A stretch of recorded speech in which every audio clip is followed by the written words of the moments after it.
રાજકોટના આજી ડેમ ચોકડી નજીક કાળજુ કંપાવતી ઘટના સામે આવી છે। 6 જીવતા બકરાની બલિ ચડાવાતા ખળભળાટ મચ્યો છે। જીવ રક્ષા ફાઉન્ડેશન ટ્રસ્ટ દ્વારા રેડ કરવામાં આવી 9 જીવતા પશુઓને બચાવી લેવાયા છે। ચૌહાણ પરિવાર દ્વારા નવરંગ માંડવાનું આયોજન કરવામાં આવ્યું હતું। દરોડા પાડતા આરોપીઓ થયા છે ફરાર। થોરાળા પોલીસ દ્વારા તપાસનો ધમધમાટ શરૂ કરવામાં આવ્યો છે।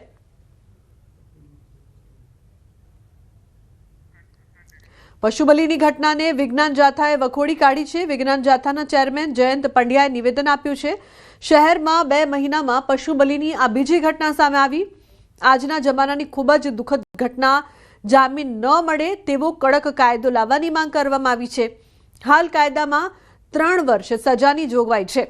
આરોપીઓને તાત્કાલિક જામીન મળી જાય છે। કાયદો જ કડક હશે તો લોકો આવું કૃત્ય કરતા અટકશે।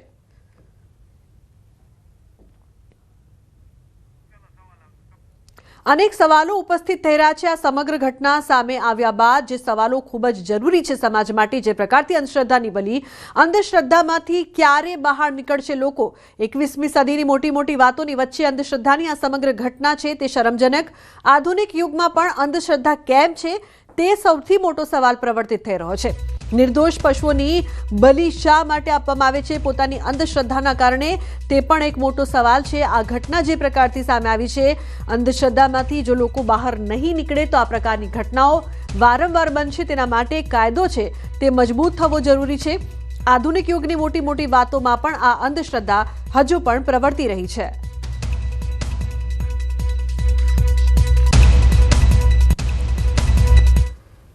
માતાજીનો માંડવો જે સવાર સુધી ચાલુ હતો અને જે જીવતા પશુની બલિ ચડાવવામાં આવી અને અમારે 10 મિનિટ પહેલાં જો અમે મોડા આવ્યા હોત તો ટોટલ જીવની બલિ ચડી જાત, પણ 6 જીવની ઓલરેડી બલિ ચડી ગઈ અને 9 જીવને સુરક્ષિત બચાવવામાં આવ્યા। રાજકોટ શહેરમાં અંધશ્રદ્ધાનો ચોંકાવનારો કિસ્સો સામે આવ્યો છે। રાજકોટ શહેરના નેશનલ હાઈવેની બિલકુલ બાજુમાં ચૌહાણ પરિવારનો વિહત માતાજીનો નવરંગ માંડવો જે અહીંયા યોજાણો હતો અને અહીંયા જીવતા પશુઓની બલિ ચડાવતા હોવાનો આક્ષેપ થયો હતો।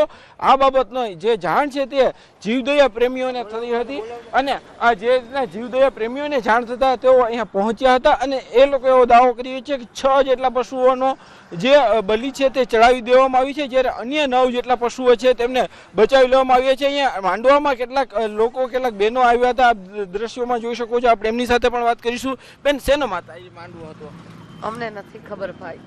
ચોક્કસથી આ બહેનો છે તે ક્યાંક બોલવા માટે તૈયાર નથી, પરંતુ આ જે છે એ લોકો પણ અહીં માંડવામાં ક્યાંક આવ્યા હતા અને આ જગ્યાએ ચૌહાણ પરિવારનો માંડવો યોજાયો હતો। માતાજીનો કોઈ કાર્ય કરવું એ ખૂબ જ સારી બાબત કહી શકાય, પરંતુ જ્યારે કોઈ નિર્દોષ જીવનું જ્યારે બલિ ચડાવવામાં આવે ત્યારે તે કોઈ કાળે સ્વીકાર્ય ન હોઈ શકે। તે જે છે તેમની સામે સમગ્ર લોકોમાં પણ ક્યાંક આક્રોશ હોઈ શકે છે। ખાસ કરીને આ જે માતાજીનો માંડવો છે તે યોજાણો હતો અને અહીંયા જે છે એ માતાજીનું સ્થાપન પણ કરવામાં આવ્યું છે। તો થોડે આગળ જે છે તે પશુઓની બલિ પણ ચડાવવામાં આવી છે। હાલ આપણી સાથે અહીંયા જીવદયા પ્રેમીના લોકો છે, આપણે એમની સાથે વાત કરીશું। શું આખી બનાવ બન્યો હતો? સાહેબ, અમે રાત્રે 3 વાગ્યાના અહીંયા જ છે। આમાં 6 લોકો છે જીવોની બલિ ચડાવી નાખી લોકો। 9 જીવ હજી છે જીવતા, જેને આપણે માજન પાંજરા પોળશ્રીમાં મૂકવામાં આવશે। તમને કેવી રીતના જાણ થઈ હતી? હવે અમારા બધા બાતમીદારો હોય, અમને જાણ થતી જ હોય। અને અહીંયા શું થતું હતું? માંડવો ત્યારે ચાલુ હતો, અમે આવ્યા એટલે બધા ભાગી ગયા। જેમાં એક અરવિંદભાઈ નામ કરીને હતા, એક રાહુલભાઈ કરીને નામ હતા, એ અમને બધાને જોઈને ભાગી ગયા। ચોક્કસથી જે રીતના જીવદયા પ્રેમી જે છે તે લોકો અહીંયા તેમને જે છે વહેલી સવારે જાણ થઈ હતી અને એ લોકો પહોંચ્યા હતા। જો કે એ સમયે કેટલાક શખ્સો ફરાર થઈ ગયા હતા, ત્યારે હાલ થોરાળા પોલીસ પણ પહોંચી છે અને એમના દ્વારા પણ જે છે આ મામલે આગળની તજવીજ હાથ ધરવામાં આવી છે। હાર્દિક જોશી, ન્યૂઝ 18 ગુજરાતી, રાજકોટ। આજે જે પશુ બલિ ચડાવવામાં આવી છે ને 6 નિર્દોષ પશુની હત્યા કરવામાં આવી, એને વિજ્ઞાન જાથા આ પ્રથા ચાલુ રાખનારને શબ્દોમાં વખોડે છે અને કડકમાં કડક સજા થાય તેવી માગણી કરે છે। વિજ્ઞાન જાથા જીવ રક્ષા ફાઉન્ડેશનને પણ અભિનંદન આપે છે કે તેમને સાહસ કરી અને અટકાવવાનો પ્રયત્ન કરેલ છે અને ગુનો દાખલ થવાની પ્રક્રિયા ચાલુ છે, પંચનામું ચાલુ છે અને આ બધી પ્રક્રિયાની અંદર જન આંદોલન એટલે લોકો સ્વયંભૂ જોડાય અને ગામડે ગામડે યુવા મિત્રો જાગૃત થાય અને અટકાવવા માટે પ્રયત્ન કરે તેની તાતી જરૂરિયાત છે। ચંડોળા બાદ સૌથી મોટું મેગા ડિમોલેશન ઈસનપુર તળાવમાં કરવામાં આવી રહ્યું છે। તળાવમાં વ્યવસાયિક પ્રકારના 167 જેટલા બાંધકામો અગાઉ દૂર કરવામાં આવેલા હતા. તળાવની આસપાસ અને અંદર 900 જેટલા ગેરકાયદેસર રીતે કાચા પાકા મકાનો બનાવવામાં આવ્યા હતા, જેના પર અમદાવાદ મહાનગરપાલિકાની ટીમે મેગા ડિમોલિશનનું કામ શરૂ કર્યું છે. આ મેગા ડિમોલિશન સમયે 500થી વધારે પોલીસનો કાફલો ખડકી દેવામાં આવ્યો છે. અલગ અલગ 4 ટીમ બનાવી 900 જેટલા કાચા પાકા ગેરકાયદેસર મકાનોને તોડવાની કામગીરી હાથ ધરવામાં આવી રહી છે.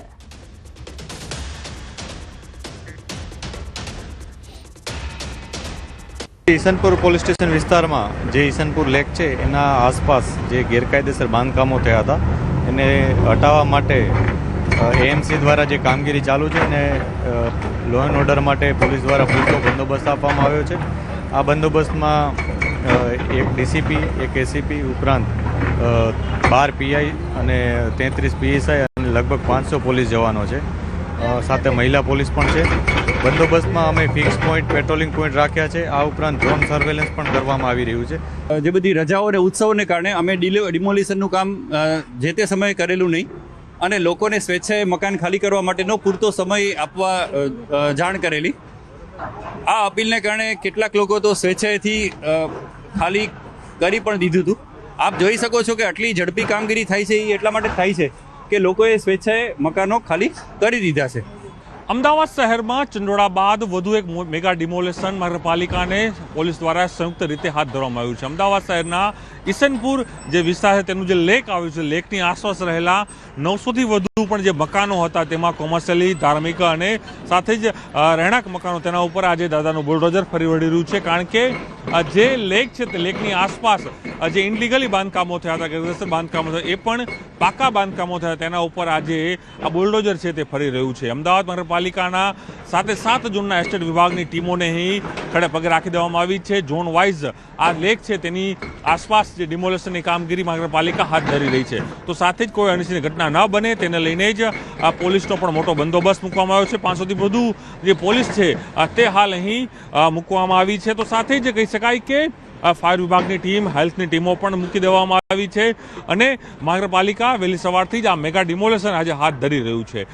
જે આખું લેક આવ્યો, લેકની આસપાસ ઇનલીગલી આ તમામ જે બાંધકામો થયા હતા તેને લઈને હાઈકોર્ટે પણ ટકોર કરી હતી કે જે પણ આ લેક એટલે વોટર બોડી આવે છે, વોટર બોડીની આસપાસ જે પણ બાંધકામો થયા હોય એ બાંધકામોને જમીનદોસ્ત કરી દેવા જોઈએ. કારણ કે તે જે કહી શકાય કે ગેરકાયદેસર છે, ઇનલીગલી છે, તેને લઈને જ મહાનગરપાલિકા વહેલી સવારથી જ આ કામગીરી હાથ ધરી છે. કારણ કે આની પહેલાં પણ મહાનગરપાલિકા દ્વારા ચંડોળા તળાવ ખાતે એક મેગા ડિમોલેશન હાથ ધરાયું હતું. તેની અંદર 5000થી પણ વધુ કાચા પાકા મકાનો છે તે જમીનદોસ્ત કરાયા હતા. ત્યારબાદ એક મોટું મેગા ડિમોલેશન મહાનગરપાલિકા જે કહી શકાય કે તે કરી રહ્યું છે તે જે છે એ ઈસનપુર લેક ખાતે, અને આપ દર્શકોમાં જોઈ શકો છો કે જે આખું આ લેક છે, હું આપણે જે લેક બતાવી રહ્યો છું, લેકની આસપાસ આ તમામ બાંધકામો થયા હતા અને લેક ક્યાંક જ્યાં પાણી આવ્યું ત્યાં પણ બાંધકામો કરી દેવામાં આવ્યા હતા. ત્યાં પણ ક્યાંક કહી શકાય કે તેના ઉપર 1 માળ 2 માળ પણ બનાવી દેવામાં આવ્યા હતા. ત્યારબાદ મહાનગરપાલિકાએ અનેક નોટિસો પણ બજાવી હતી.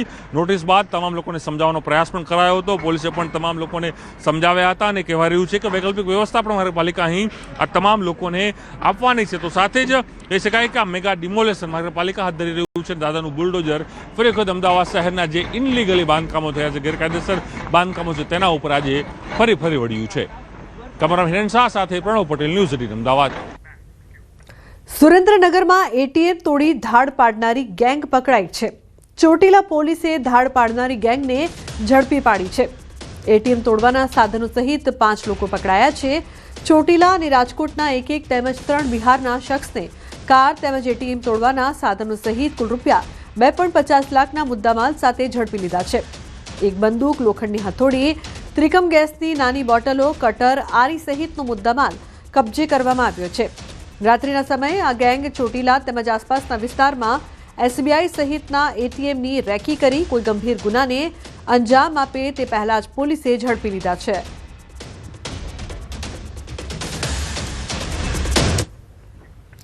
બીએલઓની કામગીરીને લઈને શિક્ષકોની નારાજગી યથાવત છે. અમરેલીના એક શિક્ષકની નારાજગી સામે આવી છે. સાવરકુંડલાના સિમરણ ગામના શિક્ષકે રાજીનામાની ચીમકી ઉચ્ચારી છે. ઇન્દ્રકુમાર કાનપરિયાએ કામના ભારણથી કંટાળીને ચીમકી ઉચ્ચારીને પત્રમાં લખ્યું, મારા બદલે આંગણવાડી સંચાલકનો ઓર્ડર થયેલ, પરંતુ તેમનો 2 મહિનામાં ઓર્ડર કેન્સલ કરીને મને આપવામાં આવ્યો. હું સવારના 5 વાગ્યાથી લઈને રાતના 1 વાગ્યા સુધી બીએલઓની કામગીરી કરું છું. હવે મારાથી આ બીએલઓની કામગીરી થઈ શકે તેમ નથી. સ્કૂલમાં બાળકોને ભણાવી શકતો નથી અને ઘરે વૃદ્ધ માતા પિતા બાળકોનું ધ્યાન રાખી શકતો નથી. એસઆઈઆરની કામગીરીના કારણે હાલ સ્કૂલના વર્ગખંડો શિક્ષક વિહોણા થયા છે. ઉલ્લેખનીય છે કે સિમરણ ગામના શિક્ષકની રાજીનામાની ચીમકી, તેમની અનેક જે સમસ્યાઓ છે તે અંગે પણ તેમણે આ વાત કહી છે. ઉલ્લેખનીય છે કે મારા બદલે આંગણવાડી સંચાલકનો ઓર્ડર થયો જે કેન્સલ કરીને મને વધારાની જવાબદારી આપવામાં આવી છે, જેના કારણે મને પરેશાનીઓનો સામનો કરવો પડી રહ્યો છે તેવું પણ તેમણે કહ્યું છે.